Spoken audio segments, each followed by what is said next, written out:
Bonjour chers amis du Cercle Aristote, bienvenue pour une nouvelle vidéo d'actualité. Aujourd'hui nous allons parler d'un livre en compagnie de mon ami Mired Zaki. Mired, bonjour. Bonjour Nicolas. Pour les gens du Cercle Aristote qui ne te connaîtraient pas, évidemment nous sommes amis, nous nous connaissons bien, mais les gens qui ne te connaîtraient pas, tu es connu notamment pour avoir sorti un certain nombre de livres, d'ouvrages, d'articles sur la presse économique et financière en Suisse. Un des plus connus notamment, c'est celui qui était sorti aux éditions Fabre en 2008, UBS, les dessous d'un scandale, mais tu as également sorti dernièrement Des informations économiques, également aux éditions Fabre en 2022. Voilà, tu es connu pour ça. Et aujourd'hui, tu reviens avec un ouvrage collectif dont tu es la représentante aujourd'hui. On est très content de t'avoir sur la chaîne. Un ouvrage collectif qui s'appelle Sans diversité de vues, pas de journalisme, avec un sous-titre Comment les médias souffrent de problèmes idéologiques encore plus qu'économiques. C'est un ouvrage que tu as coordonné on va détailler après ce qu'il y a dedans, mais voilà. Parle-nous un peu de cet ouvrage. Comment est-ce qu'il est né? Qu'est-ce qu'il y a dedans? Voilà, qu'on puisse un peu parler de ce sujet de la diversité de vues dans le journalisme aujourd'hui. Alors, c'est vrai que ça fait des années que moi et plusieurs journalistes indépendants ou qui ont créé leurs propres médias, ou on partage un certain constat qui est que à l'intérieur des rédactions les plus traditionnelles, les plus mainstream, il devient très difficile de venir avec un esprit de contradiction ou une opinion dissidente par rapport à la norme, à l'opinion dominante qui va souvent être celle des collectivités, des autorités, du gouvernement, du centre droit, d'institutions établies, tout ce qui sort un peu de cette opinion établie, disons, et dominante, de cette pensée dominante sur n'importe quel sujet, que ce soit la politique étrangère, la politique sanitaire, la politique économique, eh bien, il devient difficile d'aller contre. Et on a partagé ce sujet, on a découvert que c'est dans différents domaines, puisque chacun de nous avait le même souci, mais dans un autre domaine. Pour moi, c'est plutôt dans la géopolitique, pour d'autres, c'était la politique sanitaire, pour d'autres, c'était le féminisme et le mouvement MeToo. Et à chaque fois, on a vu qu'aller à contre-courant devient difficile parce on subit un peu des pressions, on est regardé de travers au sein des rédactions, c'est pas des idées qui sont bienvenues, elles vont être découragées. On va difficilement accepter d'inviter des gens très contradicteurs qui sont très critiques du point de vue dominant. On va rester sur un spectre idéologique très très étroit et toujours plus étroit. Je tiens à souligner que ce problème n'est pas du tout un problème uniquement suisse romand, c'est un problème mondial. Moi, j'ai un peu abordé les problèmes de la presse au niveau mondial dans mon dernier livre, Des informations économiques, c'est-à-dire toujours moins de ressources, moins de possibilités d'enquêter, moins d'alternatives en termes d'annonceurs et de sponsors, un portefeuille de mécènes et de sponsors et d'annonceurs toujours plus réduit. On est donc à la merci de ces quelques rares soutiens financiers et ça n'aide pas à l'indépendance, à l'esprit critique vis-à-vis des institutions, vis-à-vis des pouvoirs. Or, le problème, c'est que le journalisme existe pour être un contrepoids au pouvoir, à la voix du pouvoir, pour le questionner, pour exercer une vigilance à son encontre. C'est pour ça que le journaliste existe. C'est toute sa vocation. C'est pour ça que les lecteurs sont là. C'est pour ça que l'audience se maintient. Si on va juste être là pour relayer les opinions les plus sûres, les plus dominantes, les plus acceptées, les plus puissantes, et les plus soutenues par les pouvoirs, par les groupes d'intérêt, par les plus gros intérêts, eh bien, ça sert à rien. Alors, il y avait la question, c'est qu'une fois qu'on a vu l'objectif de ce livre, ce qu'on va retrouver dedans, comment ça s'est passé? Parce que c'est assez rare de voir justement ce type d'ouvrage. Comment ça s'est passé la fabrication, l'idée? Toi, tu es venu avec cette idée justement de livre, d'ouvrage, mais comment vous avez réussi à le coordonner? Comment ça s'est fait? Alors, on doit énormément à Daniel Rousseau, qui est l'ancien cadre des ressources humaines et qui est maintenant un documentariste que tu connais bien et qui réfléchit beaucoup. Il réfléchissait déjà à la question de la liberté thérapeutique chez les médecins. Ensuite, il s'est mis à réfléchir sur la liberté journalistique et il nous a sollicité, plusieurs d'entre nous, chacun de nous a ramené d'autres journalistes pour se réunir et brainstormer, discuter tout simplement de ce phénomène de diversité qui se réduit, se réduit, se réduit. Et on a vu qu'on partageait tellement ce constat avec ces réunions organisées par Daniel qu'on s'est dit, il faut faire quelque chose. Qu'est-ce qu'on fait? Est-ce qu'on fait des tables rondes régulièrement, des cafés citoyens? Est-ce qu'on fait une chaîne YouTube de débat? Beaucoup, beaucoup d'idées sont venues, beaucoup d'enthousiasme. Et en réalité, il y avait beaucoup plus que 23 journalistes au départ. On était nombreux. Et à un moment, on s'est dit, bon, maintenant, il faut donner une tournure concrète à tout ça. Et là, j'ai proposé l'idée du livre en me disant, pour chacun, il s'agit simplement d'écrire 3 pages. 3 pages où on partage nos témoignages de ce qu'on a vécu, de ce qu'on a pu observer. C'est vraiment une approche personnelle où on ne prétend pas amener une statistique ou quoi que ce soit, mais on dit, voilà, nous, on est des journalistes qui avons 25 ans de métier pour la plupart d'entre nous, et voilà ce qu'on a vu. Dans les différents chapitres, les différentes questions sociétales, les questions politiques, géopolitiques, sanitaires et partisanes et économiques et financières et autres. Voilà ce qui se passe et voilà quelles idées ont du mal à se frayer un chemin. Oui, d'ailleurs, Donc, bah, c'est ça la situation. exactement. Et d'ailleurs, bah, je remercie, je salue Daniel, qui est un ami personnel, évidemment, qui est à l'origine de cette belle initiative. Enfin, en tout cas, au niveau de la discussion et de l'échange. Je rappelle que dans ce bouquin, bah, on retrouve justement là, il y en a, tu as dit, un peu plus d'une vingtaine, mais il y en avait beaucoup plus à la base. Mais citons dans les gens que les gens du cercle Aristote connaissent peut-être, évidemment, notre ami Slobodan Despot, qui est présent dans cet ouvrage. Également Arnaud de Tézac, qui est présent comme toi-même d'ailleurs dans le livre Découplage et désenclavement que j'avais sorti aux éditions Perspectives Libres à la fin du mois de décembre. On y trouve également voilà, des gens qui ont fait des carrières de plus de 40 ans dans la presse. Hein, je pense à Daniel Vermus, à Jacques Pillet, à Guy Mettan.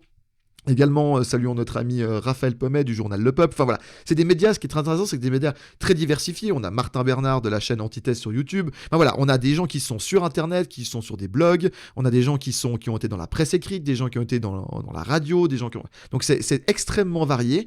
Et donc ça parle de tous ces témoignages au niveau de la diversité de vues. Et les gens pourraient se poser la question, mais en Suisse, quelle est la situation quelque part? Parce que les gens se disent, bah oui, en France, je suis d'accord, je partage votre constat, mais ils ne connaissent pas forcément la situation en Suisse romande. Alors, est-ce que tu peux, pour nos auditeurs, nos gens nos spectateurs, les gens qui regardent nos vidéos, est-ce que tu peux juste décrire la situation en Suisse au niveau de la diversité de la presse, comment elle est, quel est un peu le contexte du journalisme en Suisse, et particulièrement en Suisse romande? Alors, en réalité, la situation est étonnamment très, très homogène dans toutes les démocraties. C'est-à-dire qu'en gros, ce qui se passe aux États-Unis, en France, en Europe, en Suisse, c'est très, très similaire. On va aller vers des médias, les médias principaux, les médias qu'on appelle mainstream. Ils vont adopter un point de vue très, très institutionnel, très établi, généralement qui relaye de manière relativement directe et sans trop de questionnement des opinions, pardon, des points de vue et des politiques publiques gouvernementales. Les contradicteurs vont être vraiment triés sur le volet, mais en gros, on se donne un peu pour mission de favoriser l'ordre public parce qu'on se considère en temps de crise, alors on veut pas trop de perturbations, on veut pas des gens qui seraient anti-science, anti-faits. On va beaucoup évoquer les faits, on va invoquer les faits pour dire, nous, on est du côté des faits, puis les contradicteurs, ils sont souvent pas du côté des faits. Ils veulent une vérité alternative. Alors, c'est un point de vue qui devient très, très rigide et qui est très dangereux. Parce qu'en réalité, dans une démocratie, tout ce qui n'est pas contraire à la loi peut être débattu en toute légalité. C'est-à-dire, si des gens ont des questionnements, si des gens sont plus critiques des États-Unis, par exemple, que ne l'est le journaliste moyen, ils ont le droit de refléter leur point de vue, de refléter cette critique des États-Unis. C'est pas parce que la Suisse est l'allié des États-Unis et qu'elle relaye toutes les politiques américaines ou de l'Union européenne qu'on est obligé tous d'être des porte-parole du Pentagone ou de l'Union européenne. Alors, on voit pourtant que le fait de critiquer les États-Unis, c'est très mal accepté, mais que de critiquer la Russie, c'est souhaité et encouragé et attendu.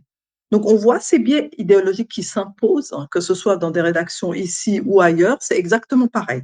L'exemple finalement le plus symbolique de tout ça, c'est le New York Times, devant lequel on est tous ici censés se pâmer d'admiration, mais en fait, c'est pas du tout admirable ce qui se passe au New York Times. Parce que ces dernières années, avec l'arrivée de Trump au pouvoir et le public de Trump, les électeurs de Trump, il y a eu une grosse crispation idéologique au sein du New York Times. Et petit à petit, tous les éditorialistes conservateurs, considérés comme tels, ont été virés du journal. Et ils ont écrit, ils ont témoigné de ça. Et on a bien vu qu'il y avait un problème, quoi. C'est qu'il y a une monoculture idéologique, il y a une épuration idéologique qui est faite parce que on a maintenant des gens qui ne supportent plus d'entendre des idéologies contraires aux leurs et ils ont du mal à débattre avec leurs contradicteurs. Il y a une espèce de dégoût idéologique de l'autre qui se ressent même aussi sur les réseaux sociaux, une réticence au débat. C'est insupportable d'avoir une opinion contraire à la nôtre, un point de vue contraire. On va forcément décréter que c'est faux, que la vérité avec un V majuscule se situe dans un camp et le mensonge avec un M majuscule se situe dans l'autre. Et là, on rentre dans un discours théologique, très honnêtement. C'est très, très dangereux. Je crois que les gens qui adhèrent vraiment à la science ne pourraient jamais tenir ce genre de discours. Ça, c'est des discours théologiques qui a des accents intégristes, qui est très, très antidémocratique et il faut le dire. Il faut le dire. C'est-à-dire, moi, je critique l'Occident. On me dit, ah non, non, non, c'est pas bien. C'est des confrères qui me disent ça. Ils me disent, critiquer l'Occident, c'est adorer les dictatures. Critiquer l'Occident, c'est faire monter l'extrême droite. Critiquer Macron, non, on critique pas Macron parce que ça fait monter Le Pen. Critiquer Biden, non, t'as pas le droit, ça fait monter Trump. Ça veut dire que t'es avec Trump. Critiquer le PLR ici, c'est vouloir l'UDC, c'est être UDC. Non, je dis non. Parce que ce que ces gens disent implicitement, ils trahissent quoi? Ils trahissent leur volonté de purification idéologique. Ils veulent pas que tout ce qui est parti au pouvoir, parti établi, parti du centre, parti qui a dominé pendant des décennies l'establishment, ils veulent pas que tout ça soit critiqué. Ils veulent défendre, ils sont dans une mission pour défendre l'establishment, en fait. Mais ils se rendent pas compte. Je pense qu'ils s'auto-analysent pas. Mais ils sont profondément gênés par toute critique de ce que eux représentent ou de ce à quoi ils adhèrent. Et ils comprennent pas que ce faisant, ce qu'ils nous demandent, en fait, c'est qu'on soit dans un parti unique, avec une pensée unique, exactement comme les dictatures qu'ils n'arrêtent pas de critiquer du matin au soir. Et moi, je leur dis non, la démocratie, c'est quelque chose qui se mérite, ça s'applique, la démocratie. C'est pas juste un discours, hein. C'est quelque chose qu'on doit faire, pas juste blablater à son sujet. Et donc, le débat, il a lieu et beaucoup, beaucoup de crispation. Parce que je pense que les contradicteurs comme moi ou d'autres qui sommes juste critiques du pouvoir, de certaines expressions du pouvoir en place aujourd'hui, comme la politique étrangère, l'OTAN, etc., on n'est pas contre le fait que d'autres opinions s'expriment. Simplement, ces autres opinions-là dominantes, elles sont contre le fait qu'on s'exprime. Parce qu'ils essayent de nous décourager. Il y a des formes d'intimidation, il y a des formes de pression. C'est des choses qu'on n'a jamais vues. Et moi, j'ai rappelé à plusieurs occasions, dans différentes conférences, que mon père a été journaliste pendant 7 décennies, de l'âge de 18 ans à l'âge de 86 ans passés. Il était journaliste en Égypte. En Égypte où, prétendument, il n'y a pas cette liberté d'expression qu'on a ici. Pourtant, lui, il n'a jamais été traqué par des collègues journalistes. Jamais. Il ne pourrait même pas croire une chose pareille. Lui, il était traqué par la police politique qui n'aimait pas, qui critique le parti au pouvoir, le président au pouvoir, le roi Farouk. Déjà, il a commencé à critiquer le roi Farouk. Ensuite, il a critiqué Nasser. Ensuite, il a critiqué Sadat, etc., etc. Il était dans l'opposition. Et lui, il était traqué par les pouvoirs, mais pas par d'autres journalistes. Et il se retournerait dans sa tombe, parce qu'il est décédé en 2019, s'il voyait aujourd'hui que dans des pays aussi démocratiques que l'Europe, la Suisse, il y a des journalistes qui disent à d'autres que d'autres, ils n'ont pas le droit d'avoir certaines idées. Ils doivent avoir honte de certaines idées, qu'il y a des idées honteuses et des idées OK, des idées qu'on peut avoir, et d'autres qui sont honteuses. Ça, je refuse totalement. Je veux dire, moi et mes 23 confrères et encore bien plus d'autres qui n'ont pas figuré dans le livre mais qui le pensent aussi, on refuse totalement cette conception des choses. C'est inacceptable. Est-ce que, du coup, les journalistes dans les pays occidentaux, puisqu'on parle de cela, parce que ça existe partout dans le monde, mais disons, là, on se concentre plus sur les sujets qu'on connaît, le monde proche, c'est-à-dire les pays occidentaux, est-ce qu'ils se sont transformés, justement, avec cette critique que vous émettez dans ce livre-là, justement, ces témoignages, est-ce qu'ils se sont transformés en commissaires aux idées propres et en prêtres plutôt qu'en journalistes? Alors, eux n'ont pas du tout conscience, c'est des journalistes établis, et il y a ce phénomène de capture institutionnelle qui se produit. Quand vous avez un journaliste sportif qui est trop proche des milieux du sport, il s'identifie trop. Quand vous avez un journaliste financier qui est trop proche des banquiers, il se prend pour un banquier, commence à s'habiller comme un banquier. Vous avez des journalistes politiques qui commencent à se prendre pour des conseillers fédéraux, ils les côtoient, ils les tutoient, ils leur font la bise, etc.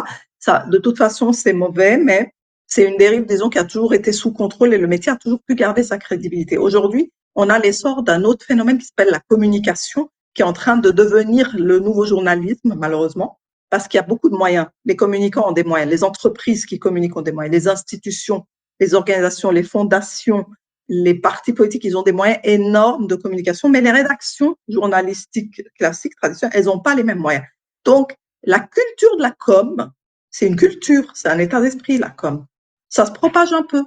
C'est moins honteux d'être le porte-parole d'intérêts visibles au grand jour comme ça, d'être c'est pas très c'est moins critiquable d'être très sympa avec la Banque nationale suisse, avec la FINMA, avec le Conseil fédéral. C'est pas mal vu, disons, ça passe. C'est beaucoup plus mal vu finalement d'être critique en fait. Être critique, c'est être quelqu'un qui est soit d'extrême droite, soit d'extrême gauche, dans tous les cas un peu suspect, alors que c'est en fait une opinion qui est plus libre, plus indépendante. Si elle est fausse, si on estime qu'elle est fausse, eh ben on doit débattre avec, on doit l'affronter. Le débat doit avoir lieu de toute façon. Donc il n'y a pas d'excuse, je veux dire, pour éliminer les opinions dissidentes, critiques, libres. Il n'y a aucune excuse en réalité. Même si on trouve que ces opinions sont catastrophiquement fausses, alors qu'on vienne sur le ring et qu'on débatte et qu'on prouve qu'elles sont fausses.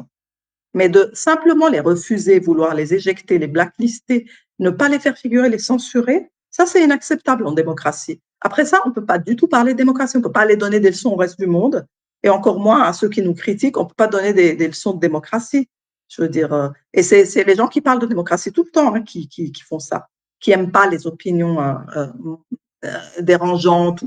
Mais pourquoi la liberté d'expression, elle est née avec le siècle des Lumières? Elle est née pour tolérer les opinions dérangeantes, justement, pas les opinions qui font consensus, pas celles-là.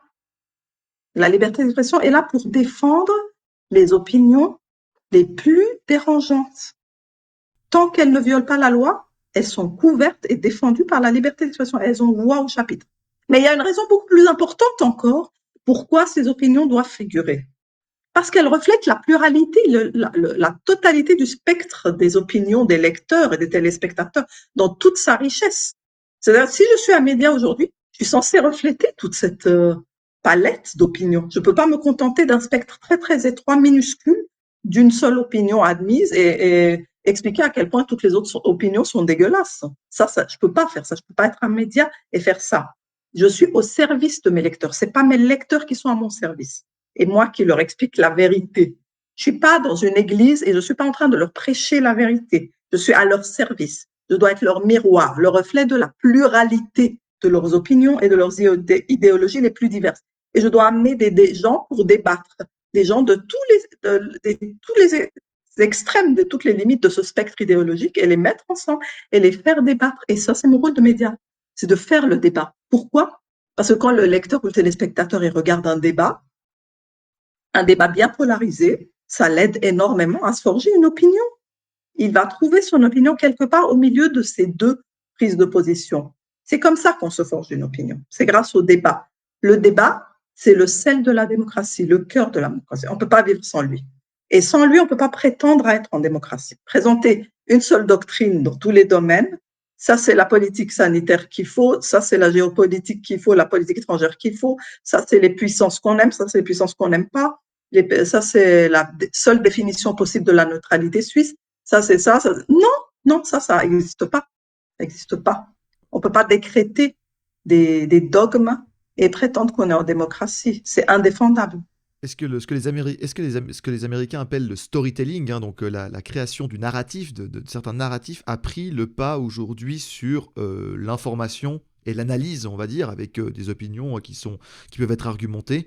Est-ce qu'aujourd'hui on n'est pas justement dans cette création du narratif et que justement pour que le narratif soit le plus solide et le plus partagé possible, on enlève toutes les narratifs qui pourraient être contraires ou les informations qui pourraient venir égratigner cette création d'un narratif, storytelling comme appellent les Américains. Alors, le storytelling, ça existe, mais ça vient pas du monde des journalistes. Ça vient en fait plutôt détruire le journalisme. Ça vient du monde de la com plus précisément politique, militaire, services de renseignement, mais aussi entreprises multinationales. La com est un art immense qui auparavant on l'aurait appelé propagande. Aujourd'hui, il y a différents types de propagande en fait. Il y a le marketing et la communication, il y a la propagande politique, etc. Mais c'est dans notre angle mort. Donc on considère que ça n'existe pas et que dans les journaux, il n'y a que du journalisme pur, indépendant, sans aucune contrainte. Or, depuis très longtemps, les gouvernements, et ça a été abondamment documenté, les gouvernements américains et autres, à travers leurs armées, ils ont des opérations psychologiques, psy-ops, ça s'appelle. Ils déploient justement ces fameux narratifs et ils les diffusent dans les médias. Donc ça existe. Depuis la guerre d'Irak de 2003, il y a des narratifs tout prêts qui ont été diffusés et tout ça est sorti. Hein. Même sur CNN à l'époque, des narratifs de guerre, de la guerre en Irak, sont sortis complètement packagés, prêts à l'emploi, sont passés tout droit sur des médias de grande audience. Et ça frelate l'information. Le journaliste, il doit être le rempart de ça. Il doit vérifier tout ça. Il doit questionner tout ça. Il ne peut pas prendre des narratifs comme ça. Il ne peut pas recevoir des informations par email ou fax du gouvernement américain et les relayer directement dans ses colonnes. Il doit vérifier pourquoi cette source diffuse ça, quel intérêt elle a. Parce que ces sources, elles font de la com. Ça veut dire elles font une information qui est orientée sur leurs intérêts. C'est ça la com. L'information orientée sur l'intérêt du lecteur, c'est le journalisme. Mais la com, c'est orienté sur celui qui émet, c'est ses intérêts à lui qui sont promus. Donc il faut très très très très bien distinguer ces deux choses. Et pour ça, il faut des rédacteurs qui sont libres, qui n'ont aucun conflit d'intérêt, qui ne sont pas qui n'ont pas les mains liées par d'autres mandats, d'autres fonctions ailleurs, des proximités, des accointants. Ils doivent être totalement libres et dédiés à leur métier. Et ça, c'est vraiment la vocation du journaliste. Mais c'est vraiment une vocation. C'est très difficile à maintenir aujourd'hui. Très difficile. Quel est le rôle là-dedans de toutes les ce qu'on a vu fleurir ces dernières décennies, c'est-à-dire toutes les écoles de médias et de formation de journalistes qui se font quelque chose de plus en plus normé, alors qu'avant, ben, c'était plus on écrivait, on rentrait dans des médias un peu comme ça. Et aujourd'hui, il y a des formations vraiment dédiées et aujourd'hui, il y a même une présélection qui est faite à la fois à l'entrée des écoles et également après ben, dans les médias, que si vous n'avez pas fait telle ou telle école, vous ne pouvez pas être prise. Est-ce que ça n'a pas eu un rôle néfaste sur cette diversité d'opinions? Oui, c'est-à-dire qu'il y a un manque de diversité sociodémographique aussi. Les personnes universitaires diplômées de milieu classe moyenne à classe aisée sont surreprésentées dans le journalisme. Et ça va pas non plus. Et c'est aussi traité dans notre livre. Certains de mes confrères ont abordé ce sujet en disant il faudrait des gens de tous les milieux. Je veux dire, si il y a des camionneurs et des coiffeurs et des restaurateurs et des universitaires et des psychiatres et des acteurs de cinéma qui lisent les médias, eh ben, il faut que tout soit représenté. Le milieu artistique, le milieu, des gens qui viennent de toutes les couches de la société doivent figurer dans les rédactions. C'est pas le cas aujourd'hui. Et c'est pas un des moindres problèmes. Ça se reflète dans les pages. On a aussi un journalisme qui est très genré, ça c'est vrai. Ça veut dire que les journalistes sportifs, ça va être très très de manière écrasante des hommes. On essaye de lutter là contre un peu avoir des femmes pour que des femmes lisent les pages du sport aussi avec une autre approche, mais on peine beaucoup.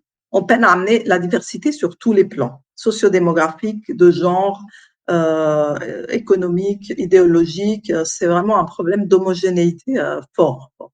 Mmh.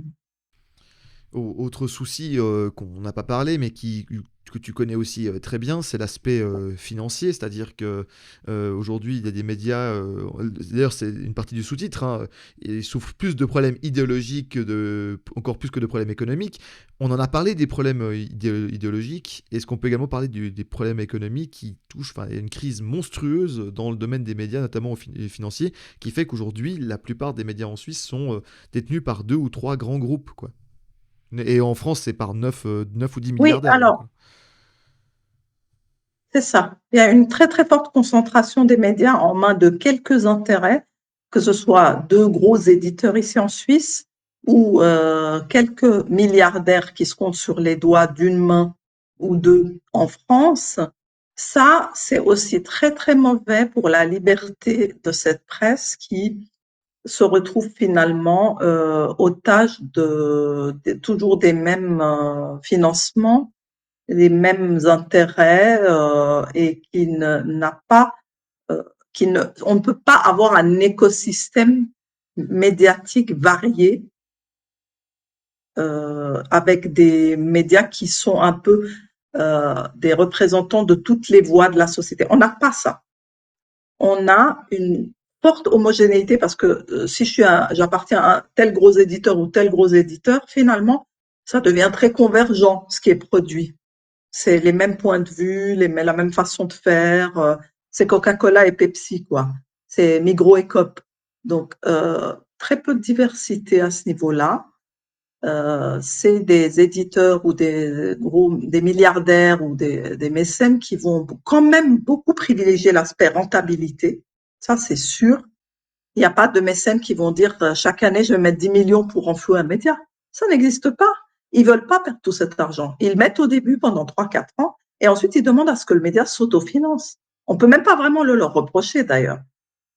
Donc, un média a du mal à s'autofinancer dans le monde d'aujourd'hui. Pourquoi? Moi, je pense que c'est lié de nouveau avec la problématique du contenu. Je pense que si les contenus étaient beaucoup plus critiques, beaucoup plus socialement utiles, s'ils étaient restés aussi puissants au niveau de l'investigation, de l'indépendance et de la liberté qui s'octroie dans les contenus, il y a plus de gens qui accepteraient de s'abonner.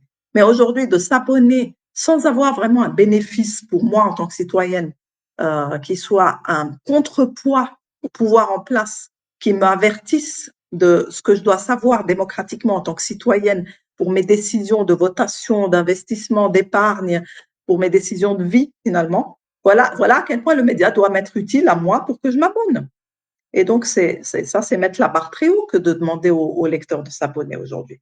Et on voit par contre, à contrario, que sur YouTube ou d'autres médias, hyper libres, hyper indépendants, ils arrivent à avoir des audiences gigantesques. C'est vrai qu'elles sont gratuites, mais quand ils ouvrent la porte à un peu d'abonnements payants sur YouTube, ils ont aussi des abonnés et ils peuvent même en vivre. Ce qui veut dire quand même que plus la parole est libre, plus l'audience augmente. Et c'est faux de dire que quand l'audience augmente, c'est forcément que des gens méchants, vilains, d'extrême droite, complotistes. Non, c'est de l'audience, c'est des citoyens, c'est des gens qui vont affluer là-bas, sur les médias plus classiques, ils désertent. Chaque année, c'est la désertion qui s'accentue un peu plus. Donc, ça nous fait conclure, à nous qui venons de tous les médias classiques, qui avons fait toute notre vie professionnelle là-dedans, de se dire il faut être autocritique en tant que média. Je suis un média établi, je suis là depuis 30 à 200 ans, je dois me remettre en question. Je dois me remettre en question sur les contenus. Je dois mieux savoir qu'est-ce qu'attendent mes lecteurs. Je dois essayer de regarder ce que disent les sondages. Je dois voir vers où vont les audiences et pourquoi. Mais pas seulement décréter que les lecteurs n'ont rien compris, qu'ils sont nuls et complotistes et que c'est pour ça qu'ils vont se faire d'autres débouchés. C'est faux. Il faut clairement se remettre en question. Je pense que la remise en question, c'est quelque chose que moi je plaide dans tout ce que j'écris.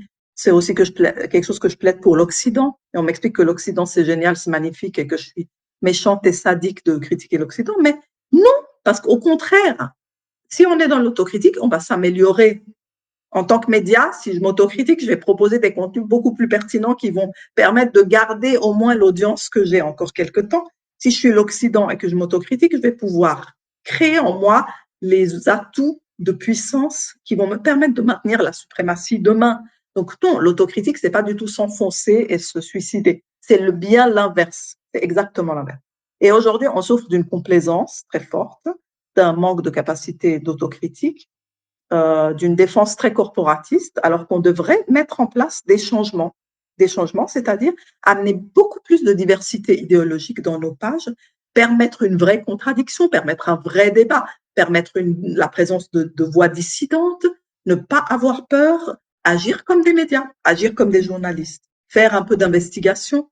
Mais pour ça, j'avoue, les contraintes financières, il faut être honnête. Là, il faut être vraiment sincère et honnête là-dessus.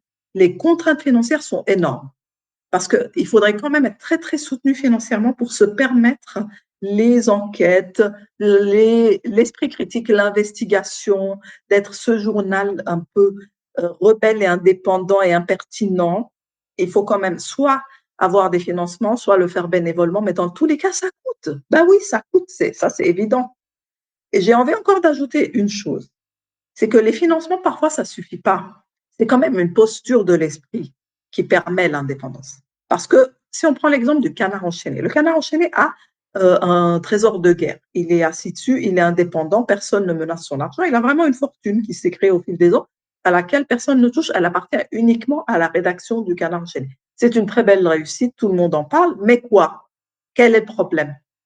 Acrimed a récemment sorti un article qui expliquait comment finalement la rédaction du Canard enchaîné est très très conformiste de nouveau, très macroniste, noyautée par des tas d'intérêts ultra-macronistes, pénétrée par des accointances, des connivences qu'elle ne devrait pas. Mais on ne sait pas pourquoi. Ils ont l'indépendance financière. Est-ce que ça a suffi? Pas dans le cas du Canard enchaîné. Il a sorti 2 ou 3 enquêtes, je crois, l'affaire Fillon, des choses vraiment d'intérêt public très très importantes. Mais c'est quand même, il y a quand même une culture de l'indépendance journalistique et de l'engagement démocratique qu'il faut ressusciter là.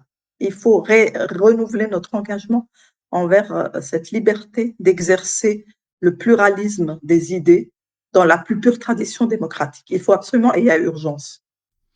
Eh ben, c'est un très beau message pour terminer cet entretien, Mirette. Dernier mot, où est-ce qu'on peut se procurer cet ouvrage donc, qui vient de sortir? Au moment où cette vidéo sortira, l'ouvrage sera déjà disponible. Où est-ce qu'on peut se le procurer pour les gens qui seraient intéressés à cet ouvrage un peu unique au niveau de sa forme et au niveau de son contenu également, qui s'appelle donc justement Cité de vue et pas de journalisme? Ça va beaucoup plaire aux lecteurs parce qu'il y a plein d'anecdotes dans lesquelles ils se retrouveront peut-être. Donc, on peut se le procurer en Suisse, dans toutes les librairies Payot, à la FNAC. En France, on peut aller le commander sur le site des éditions Fab. On peut le commander directement et le recevoir chez soi. Et certainement aussi sur Amazon. Donc là, pour la mi-février, il sera disponible partout. Merci beaucoup Mirette d'être passée par le Cercle Aristote, on se réjouit de te revoir, bien entendu tu es la bienvenue quand tu veux sur la chaîne pour parler de ce sujet, mais également d'autres sur lesquels tu es spécialisé, ça nous fera toujours grand plaisir. Merci infiniment, Nicolas, ça m'a fait très plaisir. Chers camarades, si tu veux plus de contenu, de réinformation, d'éducation populaire et de formation intellectuelle, n'hésite pas à faire un don sur notre page Tipeee.